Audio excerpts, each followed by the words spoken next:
Except politics anything is okay. Rajya Sabha అన్నీ వద్దు ఇప్పుడు వద్దు మాట ఏంటండి నాకు నిజంగా నాకేం తెలియదు. 11 నెంబర్ ఈ సినిమాలో 11 హీరోలను పెట్టారు. ఏపీలో 11 పాపులర్. మీ ఫేవరెట్ నెంబర్ అనుకోవచ్చా 11? మా ఫేవరెట్ కాదండి, కొంచెం నాకు అది ఫేవరెట్ నెంబర్ కాదు. నాకు ఇంచుమించు 160, 170 అయితే కానీ ఫేవరెట్ నెంబర్. థ్యాంక్ యూ అండి. ఏం చెప్తాం ఈ లడ్డు మీద ఒకసారి మాట్లాడినా రోజు 30 వచ్చి మాట్లాడతానని చెప్పి ప్రతి దానికి సమాధానం చెప్తున్నారు. సో ఇంతవరకు ఎక్కడ ఆయన స్పందించలేదు. సో దీని మీద ఇక్కడ ఫ్రాంక్గా చెప్పాలంటే ఇక్కడ ప్రకాష్ రాజు కొంచెం డౌన్ చేయరా, జగన్మోహన్ రెడ్డి వీళ్ళెవరు కాదండి. మొన్న కళ్యాణ్ బాబు గారు మాట్లాడిన దాంట్లో కూడా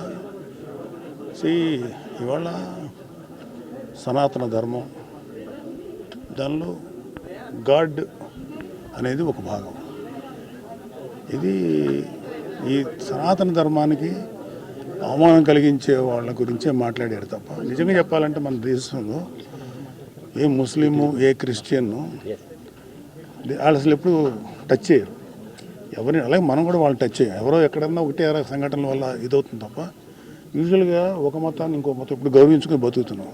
అది ఈ పాటికి భారతదేశం ఏంటి ఎప్పుడు లాంగ్ బ్యాకే ఒక 500-600 ఏళ్ళ క్రితం కూడా చచ్చిపోయేవాళ్ళం.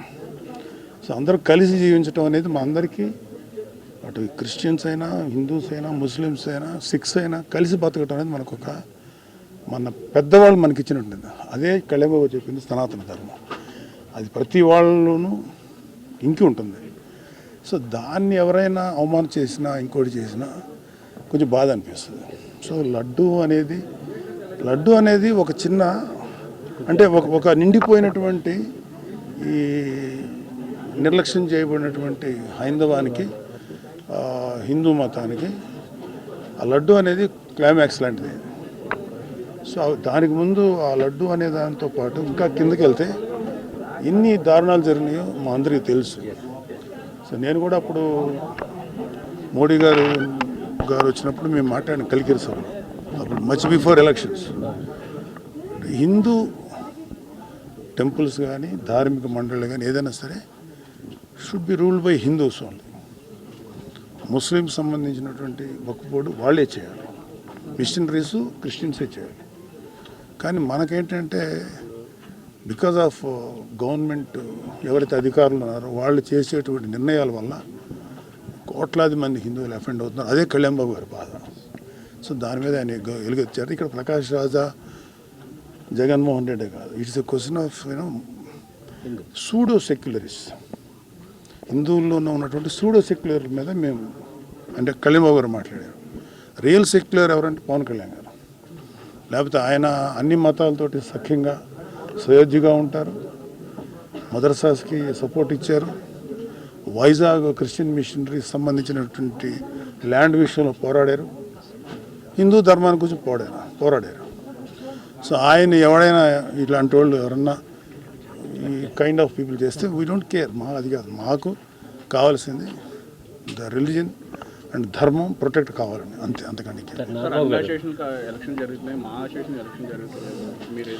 జనరల్ ఎలక్షన్స్ మా elections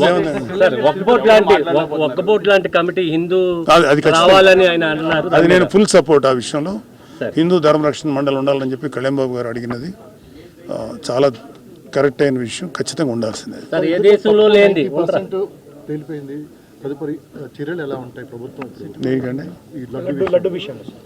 law will take its own course. చట్టం దాని పని తాను చేసుకుపోతుంది. ఎవరు తప్పు చేశారో వాళ్ళందరూ బయటకు వస్తారు. సో ఈవెన్చువల్గా దానికి తగ్గ శిక్ష పడుతుంది. డిక్లరేషన్ మీద జగన్మోహన్ రెడ్డి ఏం డిక్లరేషన్ మీద? డిక్లరేషన్ ఇవ్వాలి. దేవుడి మీద నమ్మకం ఉందని సంతకం పెట్టి వెళ్ళాలి. అలా ప్రతి చోట మక్కాలో కూడా మీకు ఎంత ఆనందంగా ఉందండి. నేను ఏదో మాట్లాడాలి కదా, చాలా పర్సన్ మాకు దొరికారు. మేము తప్పేం లేదండి. ఇప్పుడు ఎవరి మతానికి తగ్గట్టు వాళ్ళని ఫాలో అవుట్. ఇప్పుడు నేను చర్చికి వెళ్ళాను ఎలక్షన్ టైంలో. నాకు అక్కడ జీసస్ క్రైస్ట్ని ప్రార్థించినప్పుడు నేను కూడా ప్రార్థించాను కదా. అలాగే నేను మసీద్కి వెళ్ళాను ఎలక్షన్స్. వాళ్ళతో పాటు పెట్టుకున్నాం, వాళ్ళు ఫాలో అయ్యాం. పెట్టుకోమని వాళ్ళు ఒకళ్ళు ఉంటారు, వాట్ ఎవర్ వాళ్ళ ఆచారం ప్రకారం నేను ఫాలో అయ్యాను. So there is no wrong. Declaration సంతకం పెట్టడం అనేది చేసేసి ఉంటే గొడవ ఉండదు కదా. దేవుడితో చెలగాట వాడుతున్నారు చంద్రబాబు నాయుడు గారు, పవన్ కళ్యాణ్ గారు. వాళ్ళ గురించి వదిలేదు. వేస్ట్. మళ్ళీ వైసీపీ వాళ్ళు మాట్లాడే మాటలు మళ్ళీ ఆన్సర్ అవుతుంది.